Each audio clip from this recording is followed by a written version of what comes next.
க்ரூகெட் forest. இது Poland நாட்டின் கிரிஃபினோ அருகே அமைந்துள்ளது. இது மிகவும் மர்மமான காடு ஆகும். 1930 ஆம் ஆண்டு சுமார் 400 ஸ்காட்ஸ் பைன் மரங்கள் இங்கு நடப்பட்டது. இந்த மரங்கள் அனைத்தும் மண்ணின் அடிப்பகுதியிலிருந்து 90 டிகிரி அளவுக்கு ஒரே திசையில் வளைந்து பின்னர் மேலே நேராக வளர்கின்றன. இதற்கான காரணம் இன்னும் உறுதியாக தெரியவில்லை. எனினும் மக்கள் மத்தியில் சில காரணங்கள் நம்பப்படுகிறது.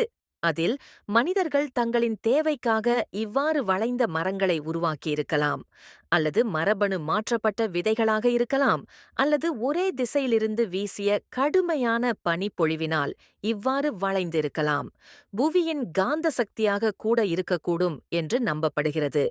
இதன் உண்மையான காரணம் இன்று வரை கண்டறியப்படவில்லை. அதிசயமான க்ரூகெட் ஃபாரஸ்ட் இன்று புகழ்பெற்ற சுற்றுலாத்தலமாக விளங்குகிறது.